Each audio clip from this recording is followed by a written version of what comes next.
Bonjour à tous. Alors j'aurais bien aimé être en face de vous en vrai. Peut-être que vous aussi vous auriez préféré. Mais écoutez, en même temps, vous êtes en train de vivre quelque chose que d'autres ne peuvent pas vivre. C'est-à-dire que je vous ai un peu invité chez moi. Voilà. Je suis dans ma maison à Paris et je vais essayer de vous parler un petit peu de moi, de ce livre que vous êtes en train de lire, que j'ai écrit. Voilà, Immenses sont leurs ailes. Et puis peut-être d'imaginer les questions que vous m'auriez posées. Bon, d'abord, je vous redis mon nom, je m'appelle Muriel Zac. Souvent, les enfants me demandent quel âge vous avez, et puis parfois les adultes leur font des gros yeux. Ben, moi, j'ai pas honte de vous dire, j'ai 59 ans, enfin bientôt 59 ans, voilà. J'ai publié plus d'une vingtaine de livres, alors ça fait un moment que je dis une vingtaine, vous voyez, parce que je suis une femme de lettres plus que de chiffres, et je les compte pas sur mes doigts comme ça. Je sais que j'ai un bouquet de livres, l'essentiel étant paru à destination d'un jeune public comme vous. Et puis, ben, qui je suis? Alors, voyons. D'abord, j'habite à Paris, mais j'habite pas qu'à Paris. J'habite aussi en Crète, la moitié du temps. La Crète, c'est une petite île qui fait partie de la Grèce. Voilà. Et puis, je fais plein de choses autres qu'écrire. Mais en fait, c'est toujours des choses autour des livres. C'est-à-dire que je suis aussi éditrice, je publie les livres des autres. Je suis aussi directrice de collection. C'est-à-dire que dans une même collection, comme une série, je commande certains livres à certains auteurs et puis je les accompagne. Voilà. Mais donc aujourd'hui, je viens vous rencontrer, enfin vous rencontrer à travers mon écran. C'est d'ailleurs bizarre de parler toute seule. J'essaye d'imaginer vos têtes, vos sourires, vos questions. Mais bon, on va essayer de continuer comme ça.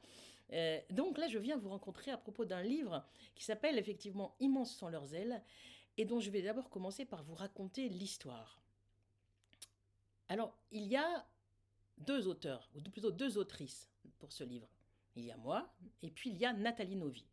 Nathalie Novi, c'est une peintre, une illustratrice qui a réalisé beaucoup, beaucoup d'albums jeunesse. Je suis sûre que vous en avez croisé dans votre carrière de lecteur et de lectrice.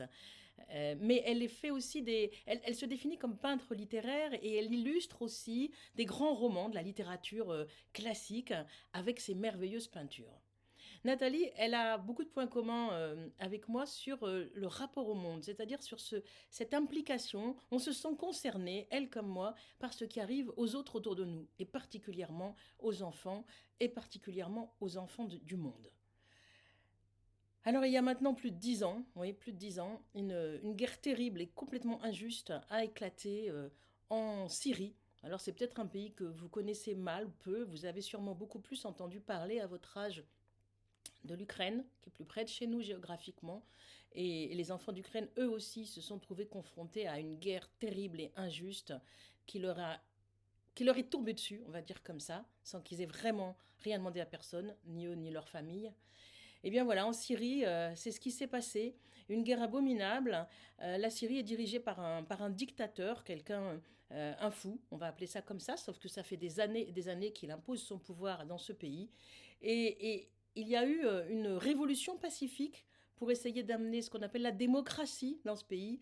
Et cette révolution pacifique a été écrasée dans le sang. Et puis ensuite, il y a eu aussi des intégristes qui s'en sont mêlés. Enfin, je ne suis pas là pour vous faire de la géopolitique, simplement pour vous dire, voilà, des enfants comme vous se sont trouvés brusquement avec des bombes qui leur tombaient sur le coin de la tête, avec tout leur vie qui s'écroule, l'obligation, quand ils s'en sortent vivants, de s'enfuir, de vivre dans des camps, ou bien de s'exiler, d'arriver dans un pays comme le nôtre, dont ils ne parlent pas la langue et où ils ne sont pas forcément les bienvenus. Voilà, le sort terrible des enfants syriens m'a bouleversée, nous a bouleversés, Nathalie et moi. Et Nathalie se demandait qu'est-ce que je peux faire moi dans mon petit atelier. Nathalie, elle habite quelque part dans le Jura, c'est pas si loin que ça de la Suisse. Et elle s'est dit, ben, je vais peindre les portraits des enfants syriens. Alors elle s'est mise à regarder les photos que les reporters de guerre faisaient, nous envoyaient de ces enfants.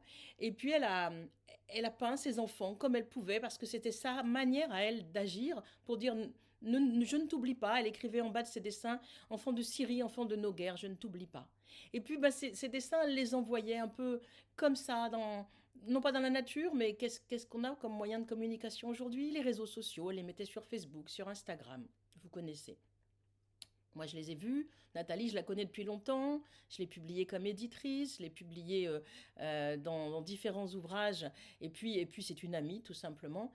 Et ces portraits d'enfants syriens m'ont bouleversée. Au point que, avec mon compagnon Bruno Doucet, nous avons fondé une maison d'édition de poésie qui porte son nom, les éditions Bruno Doucet, nous nous sommes dit, mais il faut qu'on fasse quelque chose avec ces magnifiques portraits de Nathalie. Nous aussi, on voudrait agir pour qu'on n'oublie pas les enfants de Syrie, pour qu'on pense aux enfants dans la guerre. Alors, dans la maison d'édition dont je viens de vous parler, j'ai inventé une collection qui s'appelle Poésistoire. Pourquoi Poésistoire? Parce que la poésie, ça raconte une ou des histoires, et que parfois, quand vous lisez des poèmes dans un livre les uns à la suite des autres, eh bien, ça peut simplement vous donner une idée d'une histoire, ou de plusieurs histoires. Il y a plusieurs... je pense que j'en ai peut-être un derrière moi. Oui, voilà, j'en ai un là. Vous voyez, un des premiers livres de la collection Poésistoire, c'était déjà Nathalie Novi qui l'avait réalisé. C'était des poèmes de Bruno Doucet qui s'appelle La vie est belle, ce livre. Et donc, les poèmes de Bruno, mis bout à bout, Nathalie a posé ces images merveilleuses, magnifiques, pour illustrer eh bien les histoires et les poèmes de Bruno. Vous voyez, voilà. Et dans cette collection Poésie-Histoire, eh bien évidemment, nous avons tout de suite pensé que les magnifiques portraits de Nathalie pouvaient trouver leur place. Et puis moi-même, moi, je vous ai dit, je suis écrivaine. Qu'est-ce que j'ai publié? Une vingtaine de livres. Peut-être que les plus connus d'entre eux, vous en connaissez certains. J'ai écrit le feuilleton d'Hermès, le feuilleton d'Ulysse, le feuilleton de Thésée, le feuilleton d'Artémis, qui sont la mythologie grecque en 100 épisodes. J'ai écrit beaucoup d'autres livres. Mais là, pour la première fois, j'avais vraiment envie d'écrire en poète et de raconter moi aussi une poésie-histoire. C'est-à-dire que les images de Nathalie m'ont inspiré la vie de deux enfants syriens. Alors, ces enfants syriens, c'est Hala et Aïssam. Là aussi, avant d'entrer plus avant dans le livre, il faut que je vous raconte comment je leur ai donné vie. D'abord, j'ai beaucoup regardé les portraits de Nathalie, que vous connaissez sans doute déjà, bien entendu. J'ai encore envie de vous en montrer quelques-uns. Voilà. Et puis, je me suis dit, mais c'est un frère et une sœur. Voilà la petite sœur. Voilà le frère. Et je me suis dit, ces enfants qui ont souvent un regard triste, qui vivent des choses terribles avant la guerre, c'était comment? C'était comment leur vie avant? Cette vie heureuse, cette vie d'enfant que nous vivons tous. Moi aussi, j'ai eu une enfance, bien entendu. Mon enfance, elle était d'abord dans le nord de la France, à Calais, puis ensuite à Lyon, où je suis née, et où mes parents sont retournés quand j'avais une douzaine d'années. Mais cette enfance heureuse, les enfants syriens, à quoi elle ressemblait? Et puis alors à ce moment-là, j'ai appelé mon amie Hala Mohammad. Hala Mohammad, c'est une poétesse syrienne. C'est ça les questions techniques. Vous allez voir une petite saute. J'espère que ça ne se verra pas trop dans l'image, mais c'est simplement parce que, eh bien, j'ai eu un problème technique. Alors, je reprends ce que j'étais en train de vous dire. Donc voilà, Hala Mohammad est une poétesse syrienne qui était une militante pacifique et qui a été obligée de fuir la dictature avec son mari, de tout abandonner, sa maison, tout ce qu'elle avait, et de venir se réfugier en France. C'est une très grande poétesse. C'est une amie, nous l'avons publiée dans ma maison d'édition avec Bruno Doucet. Et j'ai appelé Ala et je lui ai dit, Ala, tu peux me raconter comment c'était la vie d'avant la guerre? Comment vivaient les enfants en Syrie? C'était comment quand toi tu étais petite et quand tes enfants étaient petits? Alors elle a pris ma question très au sérieux. Elle a appelé d'autres amies à elle, syriennes, exilées, comme elle, qui ont dû tout quitter. Et puis elle m'a raconté. Elle m'a raconté les bruits, elle m'a raconté les odeurs, elle m'a raconté le pain chaud du matin, elle m'a raconté la vie quotidienne des enfants syriens. Et je me suis comme ça glissée dans sa peau et dans la peau des enfants avant la guerre. Vous savez, c'est quoi le métier d'être écrivain? En fait, si ce n'est justement se mettre à la place d'eux, s'imaginer être un grand frère, une grande sœur, une vieille dame, quelqu'un qui est né au Moyen Âge, quelqu'un qui est né dans la mythologie grecque, et puis de se mettre suffisamment dans sa peau pour que celui qui va vous lire, vous, là, devant moi, enfin presque devant moi, eh bien vous vous mettiez à votre tour dans sa peau. Et donc voilà comment j'ai inventé l'histoire de Hala et Aïssam. Et c'est pourquoi, avec Immenses sont leurs ailes, eh bien le premier poème, le deuxième poème, vous dit la chose suivante. Elle était blanche, la page, il y a longtemps, très longtemps. Je ne m'en souviens plus, ça fait si longtemps. On dirait que j'ai 1000 ans, on dirait que l'encre a maculé le papier comme la guerre a noirci le soleil. Pourtant, dans ma vie d'avant, le soleil ne frappait pas avant d'entrer dans la maison. Il était là tous les jours, assis à la table du déjeuner. Dans ma vie d'avant, le soleil épinglait ses éclats au miroir de mes journées. Alors ensuite, vous allez découvrir eh bien, le matin, le réveil, les enfants qui rentrent de l'école, les bruits de la rue, le plaisir du pique-nique. Voilà ce que c'est que la vie de simple des enfants heureux. Et puis, un jour, quand ils sont venus tout déchirer la première fois, mon frère a dit: Tu ne savais pas, princesse, que les oreilles pouvaient pleurer? Regardez, c'est cette image, les oreilles qui peuvent pleurer. Qu'est-ce qui se passe? Qu'est-ce qu'il arrive ce jour-là? La première fois? La première bombe? La première explosion? Je m'en souviens même plus. Il y en a eu tellement depuis. Mais ce que je n'ai pas oublié, ce que je n'oublierai jamais, c'est le regard de Hala. Noir du puits, noir de la nuit, noir cri. Alors les étoiles, c'est fini? Alors nous aussi, on peut mourir? Alors nous, peut-être qu'on ne va pas vieillir? J'ai posé mes mains coquillages sur les boutons d'oreilles de ma sœur, trop petite pour entendre la mer fracas qui déborde et dévaste nos deux mains.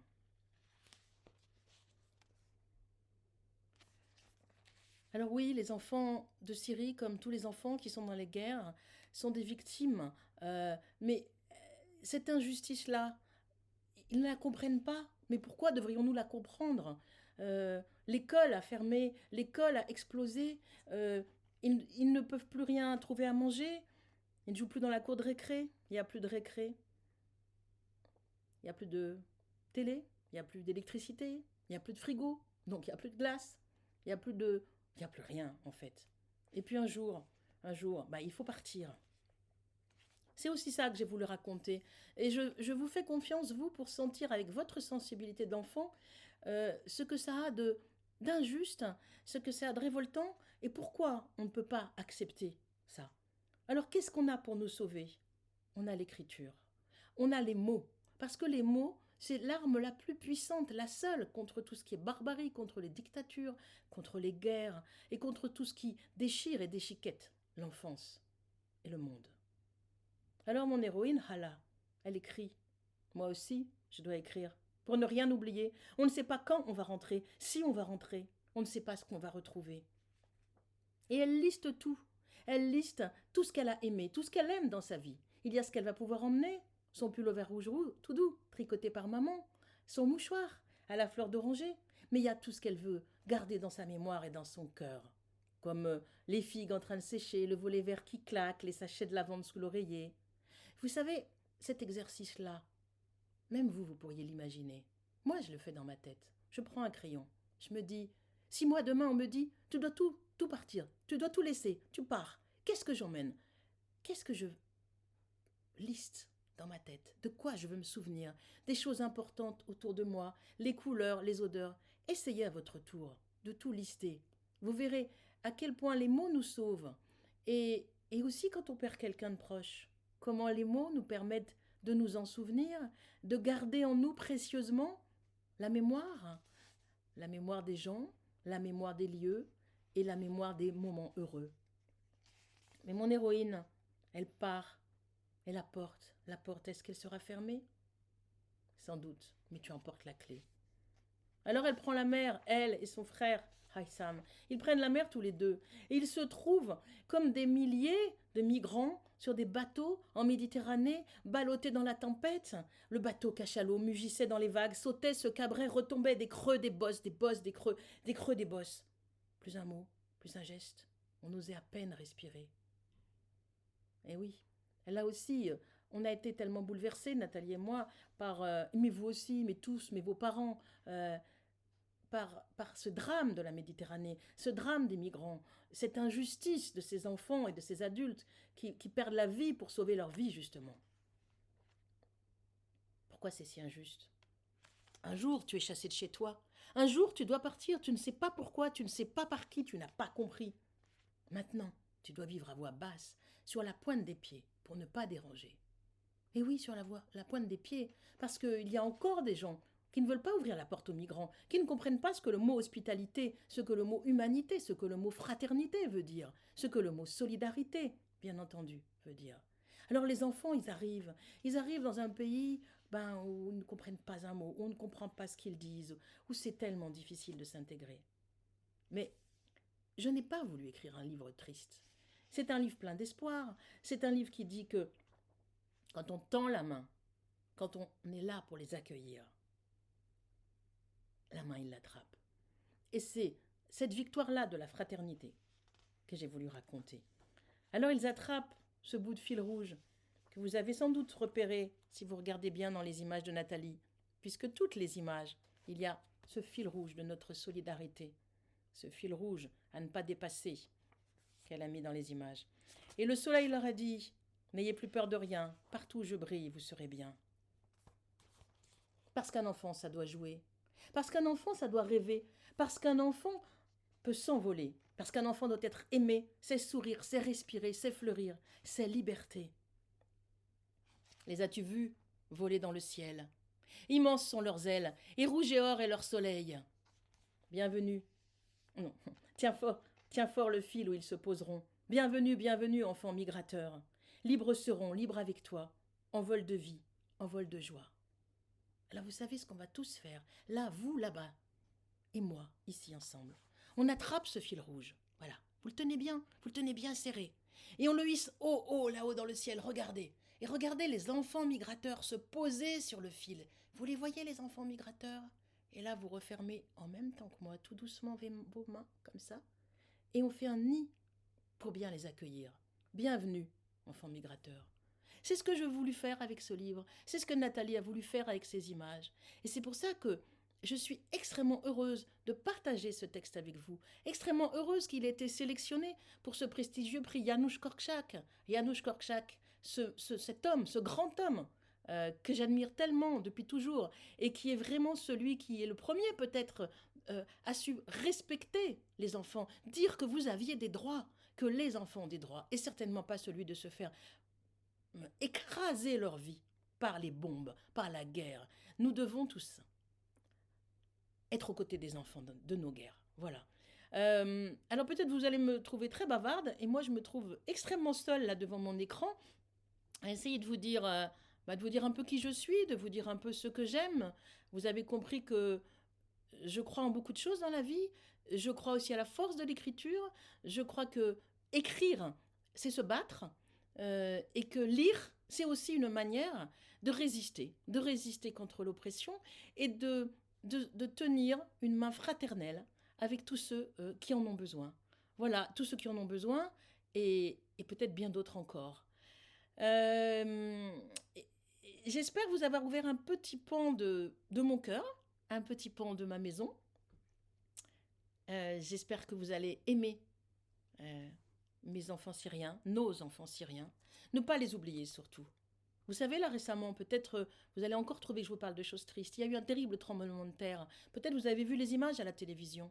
Le tremblement de terre, il a ravagé la Turquie, il a ravagé la Syrie. Et de nouveau, c'est tombé sur les enfants syriens et les enfants turcs. C'est dramatique. On parle de dizaines de milliers de morts, on parle de maisons effondrées.